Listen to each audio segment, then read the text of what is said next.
వాళ్ళందరి బాధ చూస్తుంటే मैं हिंदी में भी बोलता हूँ भाई सलाउद्दीन ओवैसी जी असदुद्दीन ओवैसी को लंदन भेजा के बारिस्टर पढ़वाए तो ये बारिस्टर बन के माइनॉरिटी लोगों का हिफाजत करे, उनके हक के लिए सेशन कोर्ट से लेकर सुप्रीम कोर्ट तक उनका आवाज उठाए।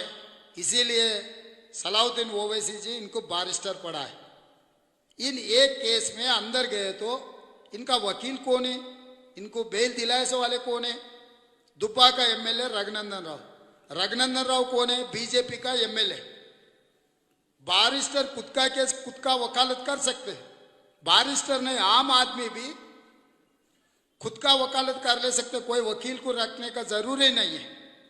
जब असदुद्दीन ओवैसी का भारतीय जनता पार्टी एमएलए दुब्बा का रघुनंदन राव इनका वकालत लेकर इनको बेल दिलवाया संगारेड्डी कोर्ट में, वो असदुद्दीन ओवैसी मुझे इल्जाम लगा रहे आप आरएसएस के। अरे भाई शेरवानी के ऊपर पैजामा है बोल के मैं समझा, शेरवानी के नीचे खाकी निक्कर है आपके नहीं। बार बार मेरे बारे में आप कह रहे, मैं सीधा सीधा एक सवाल पूछना चाहता हूं असदुद्दीन ओवैसी से। एमआईएम किसका पार्टी है? कासिम रिजवी का। कासिम रिजवी कौन है? रजाकर है। किसका? निजाम नवाब का सेनापति। वो रजाकर, वो कासिम रिजवी का पार्टी है। आज के तारीख में आपको कासिम रिजवी बोल के बुला सकता हूं क्या? कासिम रिजवी का है एमआईएम पार्टी। दारुसलाम जो जागीर है, जायजात है, कासिम रिजवी का जायजात है, वो आपको तो पता है ना। वो पार्टी का अध्यक्ष है। तो कल से मैं असदुद्दीन ओवैसी को नाम से नहीं बुलाता हूं, कासिम रिजवी बोल के मैं बुलाता हूं। तो मेरे बारे में अगर सचमुच आप जो बोल रहे वो बात सही हुआ तो सीधा सीधा जाके वही केंद्र सरकार में मैं मंत्री बनता था। 20 साल से कभी मैं वो पार्टी से काम किए क्या? ये बात छोड़ो भाई। आपके हैदराबाद अतराफ में 7 असेंबली है, 7 में से गोशा महल भी एक है। गोशा महल में आपका दारुसलाम हेडक्वार्टर से, एमआईएम का हेडक्वार्टर से, आप वहां से चुनाव क्यों नहीं लड़ रहे?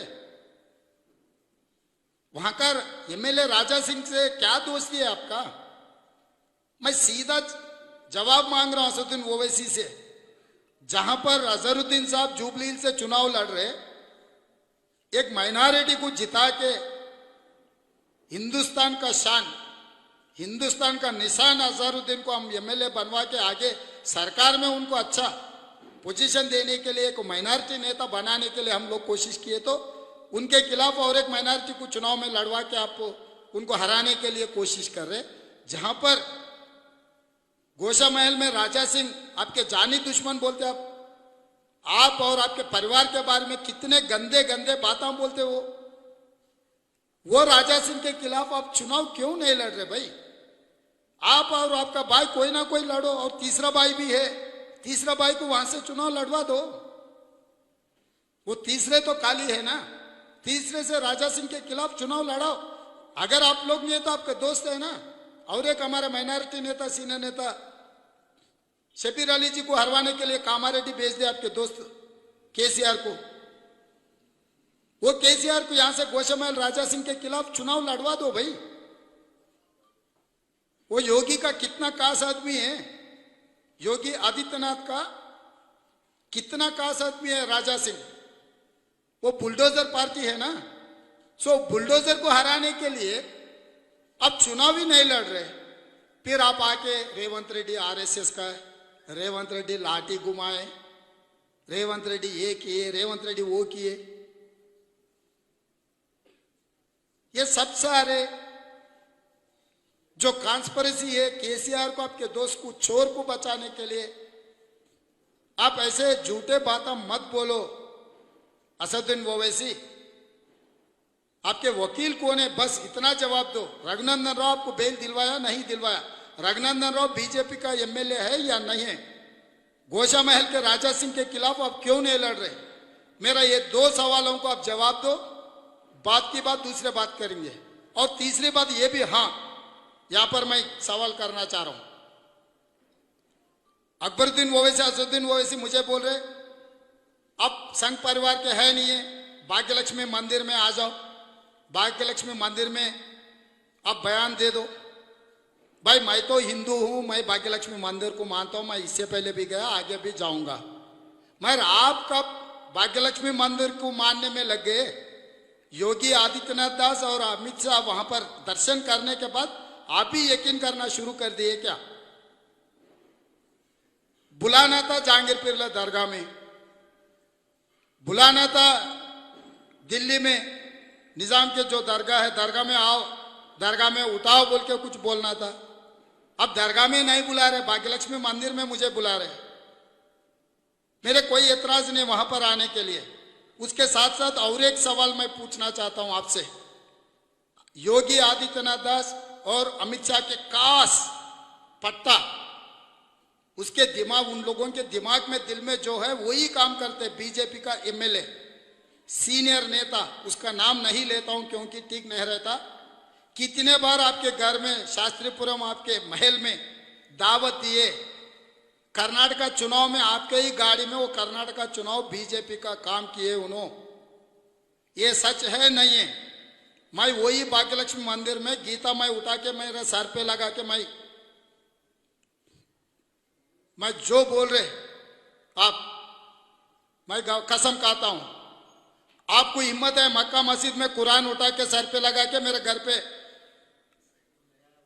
अमित शाह और योगी का खास आदमी बीजेपी एमपी मेरे घर पे नहीं आया, मैं दावत नहीं दिया बोल के आप मक्का में कुरान उठा के आप बोलने का तैयार है क्या? जुम्मे के दिन मैं आता हूं, पहले मैं भाग्यलक्ष्मी मंदिर में मैं उठाता हूं, वहां से मैं सीधा सीधा मक्के में आ जाता हूं। मक्के में आप कुरान उठाओ, सर पे लगाओ, बयान दो कि मेरा घर पे कोई बीजेपी एमपी नहीं आया, मैं उनको दावत नहीं दिया, मेरा गाड़ी गुलबर्गा में नहीं छोड़ा बीजेपी चुनाव के लिए। हिम्मत है तो असदुद्दीन ओवैसी मेरा सवाल स्वीकार करो। दोनों कसम खाएंगे एक ही बार। मैं पहले भाग्यलक्ष्मी मंदिर में पहले कसम खाता हूं, जो आरोप आपके ऊपर लगा रहा हूं, मैं भाग्यलक्ष्मी मंदिर में गीता उठा के मैं आरोप लगाता हूं। उसके बाद मैं मक्का में आ जाता हूं, मक्का में आप कुरान उठा के कसम खाओ, मेरे घर पे कोई बीजेपी एमपी नहीं आया, मैं किसी को दावत नहीं दिया, मेरा गाड़ी में उनको गुलबर्गा में कर्नाटका चुनाव में बार बार नहीं छोड़ा बोल के बयान देने के लिए तैयार है। तो ऐसे झूठे बात हम बोलने, उनका आदत हो गए, उनका मजबूरी क्या है मुझे पता नहीं है, उसके ऊपर किसका दबावट है मुझे पता नहीं है। तो इसीलिए मुसलमान माइनॉरिटी पूरा तेलंगाना शहर में जैसा कर्नाटक में सोचकर जेडीएस एमआईएम बीआरएस बीजेपी को जिताने के लिए बीटिंग बन के काम किए, तेलंगाना में भी वही साजिश चल रहे। बीजेपी एमआईएम जेडीएस बीटिंग बन के बीआरएस को जिताने के लिए कोशिश कर रहे।